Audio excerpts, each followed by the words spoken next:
Welcome. It's great to see everyone here today. We're beginning a new class series. It lasts for about 12 weeks. It is a combined class with the elementary and the adults, much that we have been doing for the last month or so with the parables. Our topic for now is the shadows. And that sounds like an odd topic, but we're going to explain what that means. But the way to introduce it is we're going to introduce it with Mr. Steve as he presents to the younger audience, but to your older ones as well, what the shadows are. Hi, my name is Steve Lowry. I'm one of the members at Central Church of Christ, and you have tuned in to the adult class for what we have normally been doing at 9 o'clock on Sunday morning, except now you can watch it anytime at your convenience. As we have normally done in the last several weeks, we're going to have a little segment for the children here at the beginning, and then Robert Wade will be taking over to continue on the thoughts. So kids, I hope you're paying attention. We're going to start this by playing a game, and it's going to be a shadow game. So what's going to happen is that I'm going to show some items on shadows of things up here behind me, and you're going to have to identify them. So get your thinking caps on, get all ready, and then we're going to have 5 or 6 things. I'm going to show them, and then we'll see if you got them right or not, okay? Okay, let's get set up. We're going to turn on a light and turn off those lights. And here is the first item. So look at the shadow, and of course we're not talking about my hand. I know my hand is in there too, but there's the item. Can you tell me what that item is? Your best guess, okay? All right, that's number 1. That's the number 1. Here's number 2. Looks an awful lot like number 1, but it's not quite the same. I don't know if you can see the subtle differences between those two things, but that's number 2. That's number 2. So can you guess what that item is? So get that logged in your head. Okay, here's number 3. Here it comes. Wow, you know what that is? Oh, maybe if I turn it just a little bit, you can tell what it is. But from right there, oh, it's kind of hard to tell what it is, isn't it? Maybe there you know what it is. So what is that? Think that to yourself. We're going to go back over it in just a second. Okay, this is one that might be kind of hard for a lot of people. There it is. Okay, see, I'm going to turn it this way and that way. And it may be hard for you not only because you're only looking at the shadow, but it may also be hard because you may have never seen one of these before. This may be totally different or new to you. Okay, so there it is. What is that item? All right, here's the next one. What is that? What is that item? Can you tell from looking at it like that? What about like that? Does that make more sense? I can turn it around. You can look at it and see, wow, what is that? Okay, you got an idea of what that is? You're thinking, what's your best guess? And here is the last one, the last item.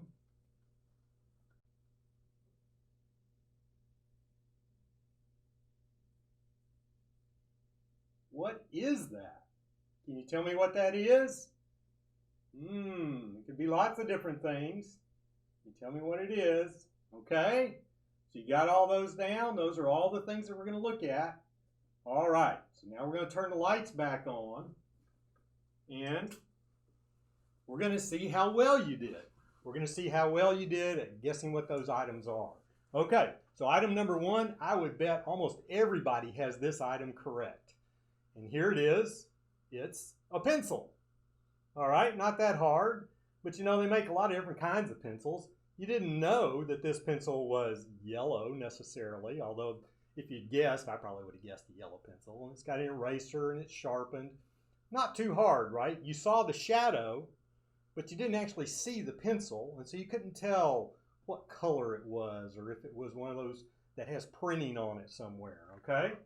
Number 2, this one might have been a little bit harder for you. It's a soda straw. It kind of looks like a pencil because they're both long and thin, but when I turned it a certain way in the light, you could just barely see the light show through the middle of it. So you could maybe good guess that it was a straw. But again, you couldn't tell what it looked like, and you might not have even been able to tell it was a straw. All right, the next one, I bet you got it when I turned it so you could see it, but did you know what color it was? What color would you have guessed? I would have guessed, oh, it's a snowman, it's white, right? With maybe a black hat. No, it's a green snowman. It's made out of a piece of paper. When I turn it sideways, can't even really tell what it is at all. All right, the next one is this, which is an old-timey clothespin. Even if you've seen clothespins before, they probably have a little spring in them, and you pinch them, and they kind of clamp onto something, kind of like what you put on a chip bag or something like that. But this is an old-timey kind of clothespin that you use for hanging clothes on a line and letting them dry out. So there's a clothespin. How many of you gotten right so far, right? So we're up to 4. This is our 5th one. So here's our 5th one. How many people thought that it was a jar? Show of hands? Okay, got it. All right, but what's in the jar? Did you guess that it had beans in the jar? And not just beans, but golf balls? Wow. You know, I would have never guessed that in a million years. You can see the shadow. When you see the shadow, you say, oh yeah, it's a jar. But you have no idea what's inside of it, what the detail of it is, what the colors are, those kinds of things. And then the last one, I'm sure you guessed it was some kind of animal. All right. But what kind of animal was it? Hey, it's a skunk. It's a skunk. Did you guess skunk? How many people guessed skunk? You might have guessed squirrel. You might have guessed, I don't know, woodchuck. You might have guessed a raccoon or something like that. Hey, I bet you fooled a lot of people. High five. All right. Yeah. All right. High five. All right. So how many of those things did you get? You saw the shadows, and then you saw the real thing. And you can tell it's a lot easier to understand what the real thing is. So now we're going to talk about what in the world does this have to do with God and the Bible? It doesn't make any sense too much right now, does it? So we're going to say bye. Can you say bye? Yeah, bye. Okay, see you later. All right. So we are going to talk about shadows, and we're going to talk about reality, because God uses those same principles, those same ideas, to talk about the differences between certain parts of the Bible. Okay? So we have two main parts of the Bible, right? What are the 2 main parts? Some of you know, some of you might have to ask your parents or your older brother and sister, something like that. So the 2 big parts are the Old Testament and the New Testament. The Old Testament is the first part, and the New Testament is the last part. Okay? And so in the Old Testament and New Testament, so in the Old Testament, we're used to seeing Moses and the 10 Commandments, you know, David and Goliath, all those kinds of things. In the New Testament, we talk about Jesus, and we talk about the church and all those things that come along after it. Well, God uses this whole idea of shadows and then reality to describe differences in these things. So we're going to read, get out your Bible if you have it, and turn to Hebrews chapter 10, verse 1. So Hebrews is way towards the back. You can see I don't have too much left there in the back. Hebrews chapter 10, that's the big dark number 10. And you may not have a 1 there. It may just start right after the 10, since it's the very first verse of the chapter.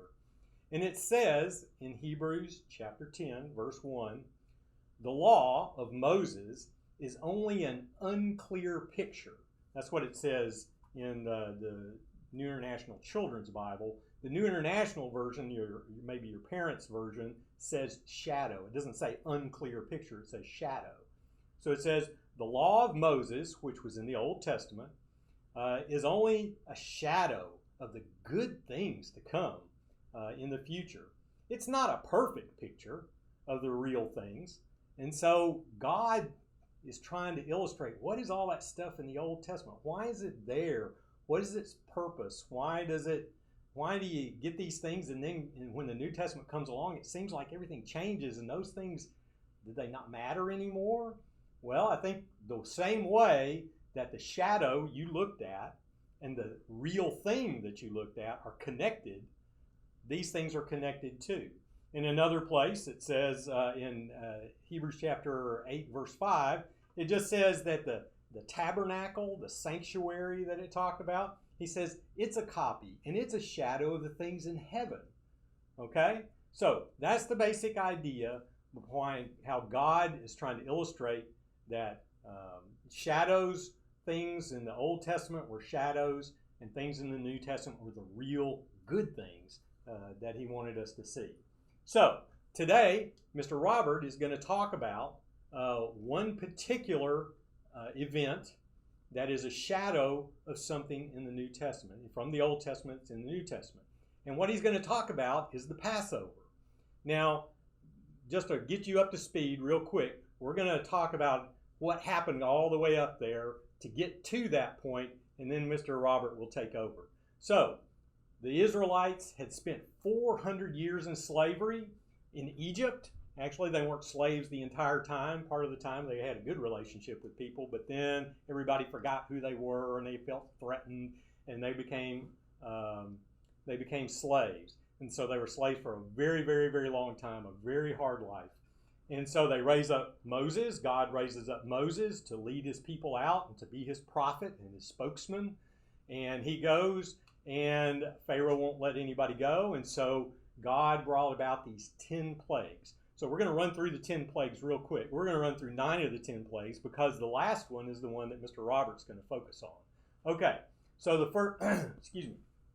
Let me get a drink of water. Excuse me, thank you so much. So the first plague was water turned to blood. Oh my goodness. Oh, ew, water turned to blood. That is terrible. But that was the first plague. The second plague was frogs. Isn't he a cute frog?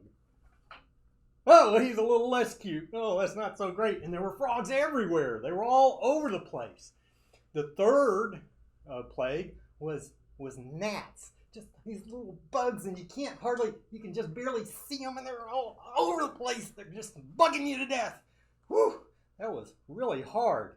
The fourth plague, it was flies. Flies are going to kill them. Flies. Oh, dang. And it would really drive you nuts. The fifth plague was that the animals died. Moo. Oh, poor cow died.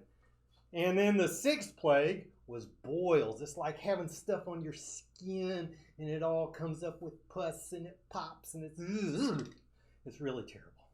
And the seventh plague was hail. Oh, whew, that was tough. Oh, wow, that was terrible. The eighth plague was locusts. Oh, that is a big locust right there. And then the ninth plague was darkness. Where'd everybody go?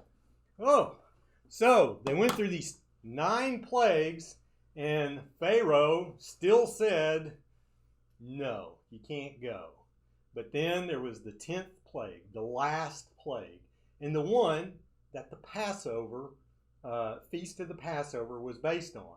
And it is that everybody was supposed to be in their house, and God said, look, after this, Pharaoh's going to let you go. Everybody be in your house, and there's going to be an angel or a messenger of death, and it is going to kill the firstborn. Now, we kind of made silly out of all of these, but the truth is every single one of these was very hard and very serious, and it brought about deaths of animals and people and all kinds of things, but the last one was the worst. Now, God was going to protect his own people, and so he said, what I want you to do, first of all, is this is so important that we are going to, no matter what time of year it is, wherever you are in your calendar, he said, this is going to be the start of your calendar from now on. So he said, yay, Happy New Year. This is going to be your new year. From now on, we'll start here. Okay, and he says on the 10th day of this, you're going to pick a sheep or a goat. He says, oh, let me get my sheep here. He says it's going to be 1 year old. Hey, I pick you. All right. And then on the 14th day, you're going to actually kill the sheep and eat it. And that's the part of, another part of the, he said, you're not going to boil it. You're not going to make sushi out of it and eat it raw. You're going to roast it in a certain way. And he was very specific with all the details. He said you're going to take some hyssop, which is a plant that they have, and you're going to dip it in the blood, and you're going to spread that blood over the top of the door and on the sides of the door. And that way, the angel of death will know not to come into your house and take your firstborn. Okay? So those are just a few of the parts. There's a big part of it that has to do with unleavened bread and all those kinds of things. But at this point, I'm going to let Mr. Robert take it over, and he's going to tell you the rest about this shadow of something that was represented by the Passover and the 10th plague, and then how it relates to us in the New Testament. Welcome back. Well, that was certainly involved. I hope you enjoyed that, and I hope you understood what Mr. Steve was talking about. It is a very, I think, a deep part of our discussion, but its point is that Jesus is not an afterthought. Jesus was not plan B. He is plan A. He was meant to come save us when God spoke, "Let there be light." And we're going to talk about this over the next 12 weeks, about how the Old Testament shadows Jesus. So I have a handout. You should be able to download it from the Facebook site. I believe Miss Pat has already sent it out to the larger congregation. If you would like a copy, do not have a copy, send her a note, and she will try to get that to you. But the focus is, like I said, the shadows, and I've subtitled the lesson, the centrality of Jesus. Like I said, Jesus was not an afterthought. He was the plan from the beginning. And I want to show you through a series of actions, a series of events, a series of statements, how intended Jesus was to be our Savior. Well, this is actually encouraging, and it should reinforce the idea that Jesus is the focus. He was not something that had to come when everything else broke down. He was the focus from the beginning. So as you saw in Mr. Steve's presentation, he did a fantastic job. And so let's talk about shadows in the real world. Well, I mean, when you see a shadow, you understand what it is. So a shadow is a two-dimensional representation. It shows no color because it's dark against a lighter background. And in that, you can see a certain amounts of information. You can see its shape. And so you can tell from the shadow the shape of the real thing. Like Mr. Steve showed pencils and jars. You could tell that they were pencils and jars. Now there is some things you cannot tell, but you certainly can see what they are. One thing you cannot tell is size. You can see shape, but you cannot see size. If Mr. Steve had moved the pencil closer and further from the light, the shadow of the pencil will get larger and smaller depending on how close he is to the source of the light. So you cannot really tell size, but you can tell its shape. You also cannot tell its color. You couldn't tell if it was a yellow pencil or a red pencil. You can make no known understanding from those things. But this is the important thing. If you know what it is, you can identify the real thing. There's an old movie director, Alfred Hitchcock. And maybe your parents or grandparents used to watch those movies. But Mr. Hitchcock would always appear in his movies, but only as a shadow. He would step and his shadow would be in front on a wall or some other object, but when you saw his shadow, you knew who it was. So we're going to show you the same idea.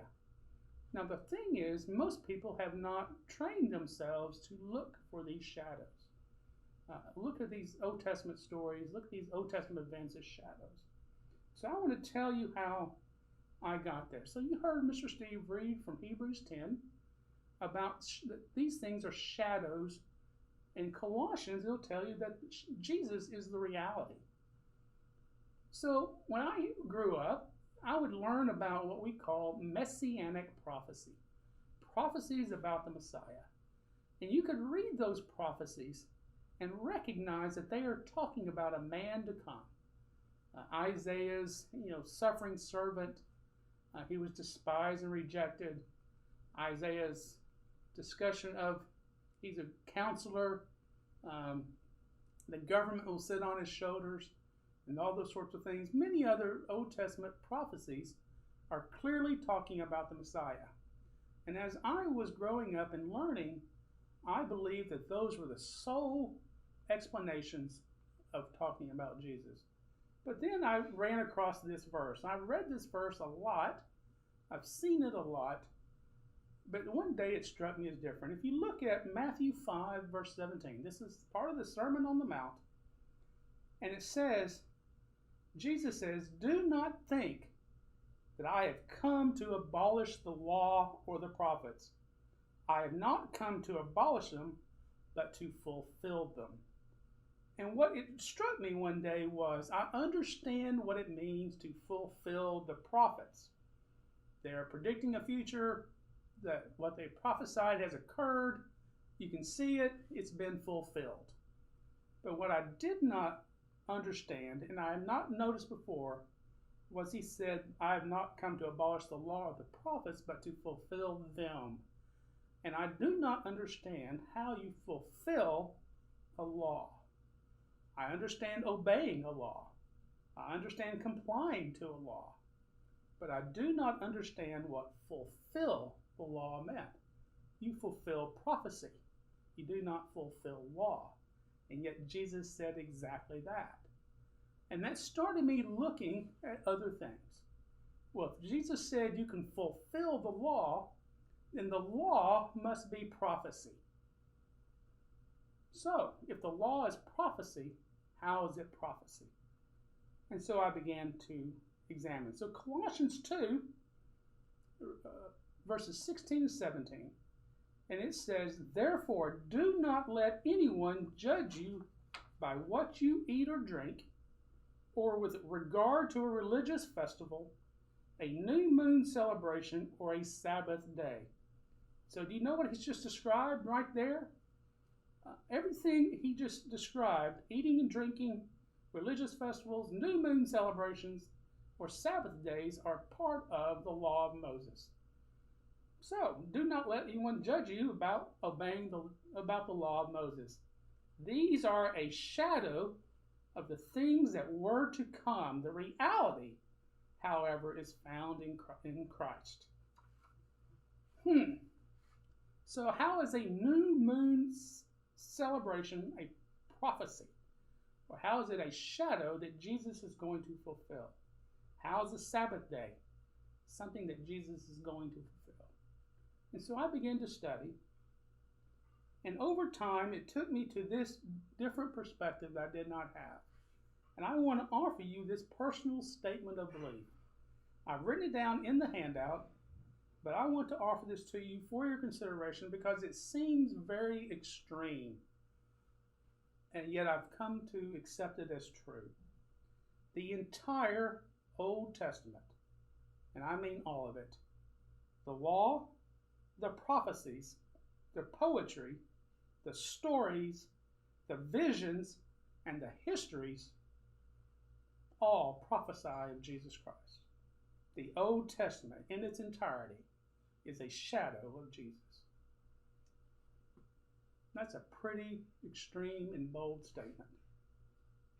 And the truth is, I cannot find all the shadows of everything in the Old Testament. But when I look hard enough, you'll start to see them. So this is what we're going to do. For this week and the next 11 weeks, we're going to present, the elementary program and I are going to present to you Old Testament and New Testament stories. We're going to focus more on stories than we are going to focus on the law.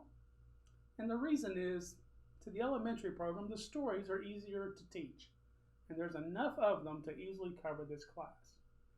By the end, after we've demonstrated several of these, I hope you'll begin to realize that accept this statement as true, that it all points to Jesus.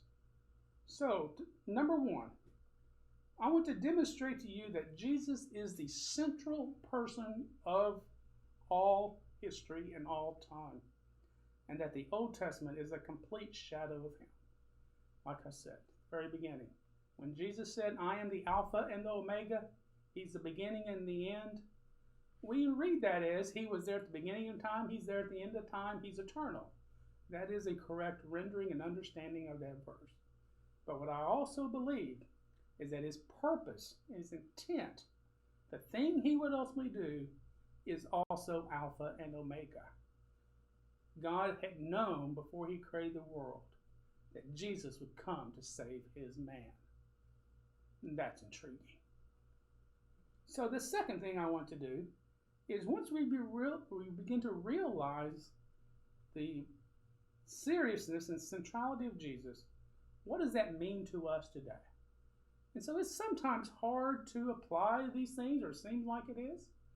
Do you know how to apply the story of the 10 plagues to your life? I doubt that many people think that way. And you just heard, we all know the story, you just heard Mr. Steve describe them really quickly. And so we want to look at them and understand it does have meaning. So here's the approach. So each week, we will examine a story or some piece of the law, probably a story, and describe how it foreshadows Jesus. I'm going to do a quick one at the end of this class period, one that you're probably fully willing to accept, and Mr. Steve already described what we're going to do. We're going to do that for the next 11 weeks. And at the end of each class, at the end of this class today, I will give you another Old Testament story or section of that law, and I want you to read it over the week and learn to see Jesus. Okay, I'm going to show you some techniques that I've learned, I've developed. They certainly are not complete. They certainly are not, thorough, but they're things that I've learned. And I've taught and showed these things to other people, and some of the real joys I get is that people will email me or text me or call me and say, I just found one. So I'm excited when they find them, but you know what? We have to look for Jesus. And that is a central theme of what our lives should be. So I'm going to show you how I do it and give you some hope and some opportunities to try it on your own. You may develop better methods. I'd be glad and delighted to hear about them. And so as we go on, please be willing and agreeable to share them with me and to the others. So let me show you what I look for first. So the first thing I do is I have understood this word. The word Messiah is an important word. Messiah means anointed one. So in ancient times, including the Old Testament, men were anointed with olive oil poured on their head, and they were given some authority that was from God to perform some action or deed or role. And when you read the Old Testament, you notice that the three types of people were anointed. So when Jesus is the Messiah, which one of these Messiahs is he? Okay, so let's look at it. And the first one we have is Exodus 28, verses 41 through 43. And while I won't read it to you, I can tell you where it is. In this case, the high priest, Aaron and his sons, were anointed to serve as priests. So priests are anointed. So they have a role in the old law. They perform the sacrifices. They also teach the children of Israel about the law. So that is their role, is to perform those sacrifices. The Levites were family members of the priest, but were a different group, and they often assisted the priest in the conduct of those things. So the key word here that I want you to understand, it's a big word to some, but I'll see if I can't make it more understandable, a priest intercedes.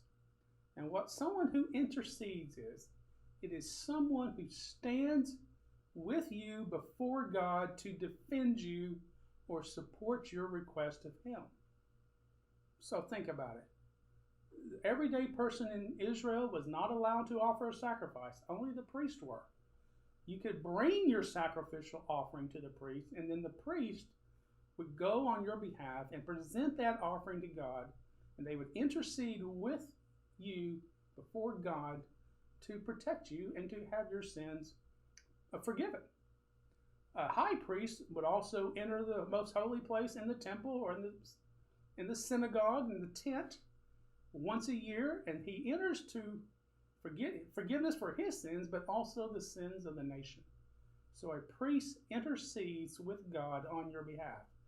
In some ways, they're like a lawyer in the modern world, in the sense of you go before the court, you go before a judge, and you have a lawyer state your case and defend you. In this case, it's very similar in that you have a priest that goes before God and offers the sacrifice on your behalf so that you can achieve your forgiveness. So anything in the Old Testament where interceding is occurring, which may or may not be by a priest, I look at those things and I say, could that be a Messiah? And more importantly, could that be Jesus? Kings are anointed. So a good example is 1 Samuel chapter 16. Samuel has come to anoint what is going to be King David. And so in this case, he anoints David to be king. He also anointed Saul to be king earlier. And so kings are anointed. And what do kings do? So kings, after you read what their primary purposes, though they're not described in the law of Moses, because they were never commanded to exist in the law of Moses, they were a creation of God's people, not of God himself. But they have a role. And a king defends his people from the outside threats. Okay? And so they defend God's people. And wherever you see anything in the Old Testament of defending or protecting God's people, think king, and then think Messiah. And finally, prophets. When you look in 1 Kings chapter 19, verses 15 and 16, Elijah was sent to anoint Elisha as the next prophet. And that anointing was with oil, again, and poured on his head. And from that point on, Elisha was a prophet. So, prophet's an interesting word. It's a tough word. And in our culture, when we say we prophesy or they're a prophet, what they generally mean is that they have the ability to predict the future. And certainly they do that on occasion, but that is not a primary role. The role of a prophet is to deliver a message from God to his people, usually as a warning.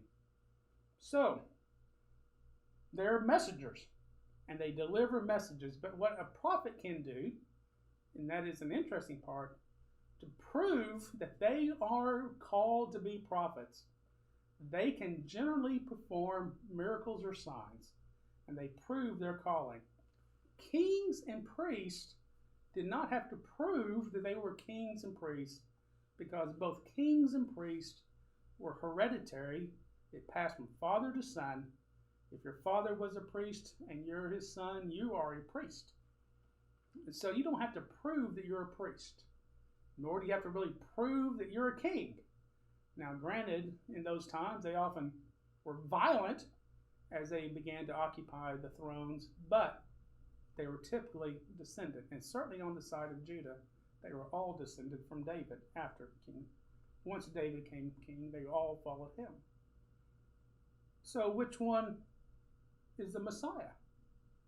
If he's the anointed one, is the Messiah a priest? Is the Messiah a king? Or is the Messiah a prophet? So when I look at Old Testament stories, I look at those things. I look for those sorts of behaviors. They may not be performed by kings or prophets or priests, but they are generally acted out in that role. Jesus, as the Messiah that we will later learn, was actually all three. The Messiah was the anointed priest, the anointed king, and the anointed prophet. So this is how we're going to go about it. This is one of the things I use. Number one, but I'll tell you the most important thing. The most important thing you could do in finding these shadows of the Old Testament is to look for them. Remember when Jesus said, "Seek, and ye shall find me"? You've got to look. And so when you read these passages, though you may have heard them since children, you may have heard these stories.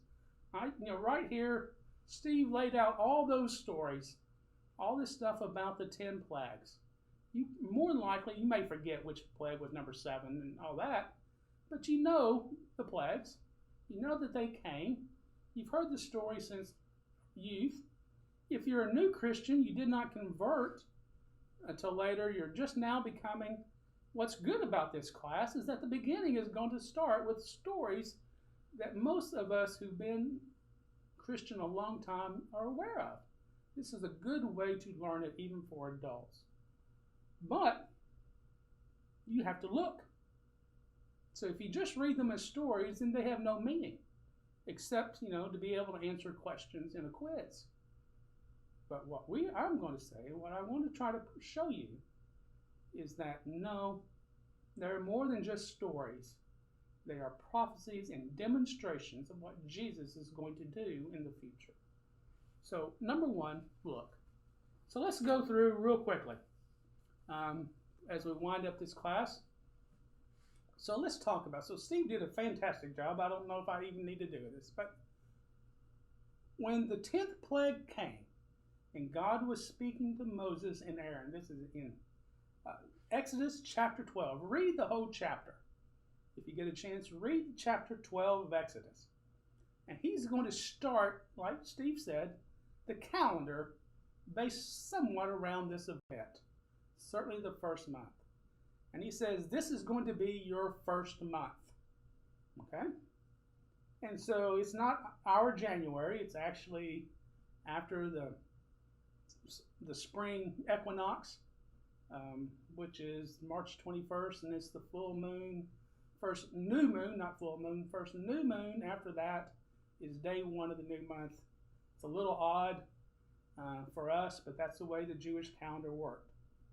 That was going to be their first month. And he said on the 10th day of the first month to go get a lamb or a goat, 1-year-old male without blemish, no physical faults, no other issues that would make him weak.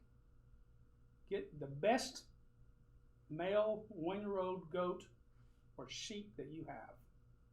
Bring them into the house on the 10th day.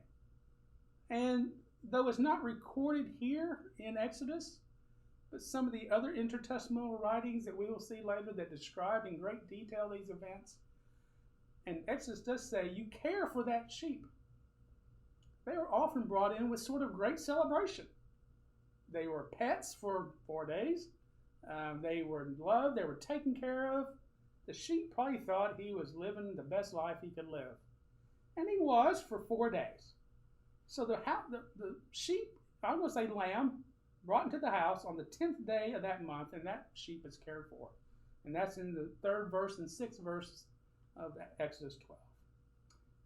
The lamb on the 14th day was slaughtered.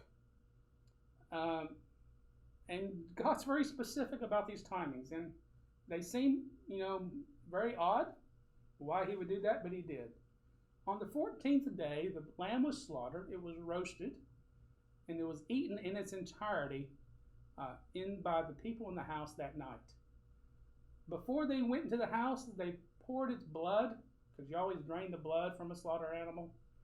You took a hyssop branch, which is a plant with big leaves on it. You took it and dipped it in the blood, and you took it and you wiped the top of your doorway and the sides of your doorway with the lamb's blood. And what God said he would do is that when he passes over Egypt, any house marked with that blood would be spared the destruction that was coming. And so that's intriguing because there's some details that I would like to know. And he said, all Israel will be saved if they mark their house. That assumes this. If a Hebrew did not mark his house with that blood, he would not be spared the 10th plague. The question I wonder is, what if an Egyptian had marked his house with that blood? Would the Egyptian have been spared? And the answer is, we don't know. It doesn't describe it happening, or God gave any clarity, but you could infer it that it's reasonable, if that was the mark, that any household would be spared. That's okay. That's simple as that. So, and one last instruction is given at the end of chapter 12, verse 46, is that they may not break the lamb's bones. And so that was the requirements of the lamb. And then in Leviticus chapter 23, actually says in chapter 12 and 13 as well of Exodus, that the Passover was not only this one night event, it was to be commemorated and remembered throughout their time. And in Leviticus 23, he affirms that date is the 14th day of the first month. So that means every Passover, if done correctly, will be performed on the 14th day of the first month. Okay. So you probably know what the shadow is. So shadows do not have to be people. They can be things. And so you have to, when you read these passages that we're going to look at, realize it may not be a person that is actually the shadow, but a thing. In this case, the lamb. 1 Corinthians is pretty clear in chapter 5 that Jesus is the Passover lamb. It doesn't say he's like a Passover lamb. It says he is the Passover lamb. So we have New Testament confirmation that Jesus is the lamb, and he is therefore the lamb is a shadow of Jesus. Well, we all probably knew that. So we know that Jesus was crucified on Passover. And that is important, right? Because the lamb was crucified, was slaughtered, in this case, on Passover. And so Jesus died on the same day that the lamb died on. But there's also some other interesting comparisons. The lamb was unblemished. So what does that mean Jesus was?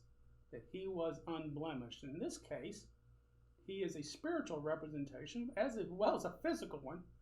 Jesus had no sin. He was unblemished. He certainly was a male. He was not 1-year-old, but he was a male without sin and crucified on the right day. Further, read chapter 19 out of the Gospel of John. It is very clear that they came to break the bones of all three, but since Jesus was already dead, they would not break his bones, just like the Passover lamb. And the one that's a little odder that you may not know of or may not think about is this. If Jesus died on the Passover and the Passover lamb came into the home 4 days earlier on the 10th, did Jesus do that? And the answer is yes. So Jesus, it's another story, but you take my word for now. The Passover was a Thursday. If you back up 4 days from Thursday, you end up on Sunday. And what did Jesus do on the Sunday before his crucifixion? He entered Jerusalem to great fanfare and to great joy. And he entered the house of God at the same time. And in that case, he cleared the temple. So these commands that seem very odd, why you would do them, but what they are shadows of what Jesus is going to do. Jesus entered the house on the right day. Jesus was crucified on the right day. Jesus had his bones unbroken, just like the lamb, and he was unblemished like the lamb. He's a perfect shadow. The lamb is a perfect shadow of what Jesus is going to do. So that's a pretty simple one. And so you probably would have knew most of that.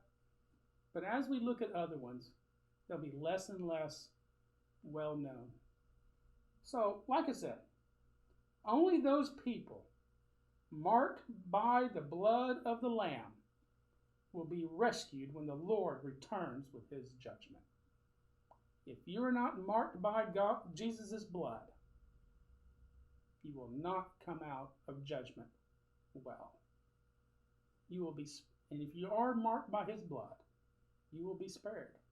Think about it. No matter how righteous you were in Israel, no matter how good you thought, in Egypt, no matter how good you thought you were, how worthy you thought you were, if you had failed to be marked by the Lamb's blood, it was pretty clear that you would not survive the 10th plague.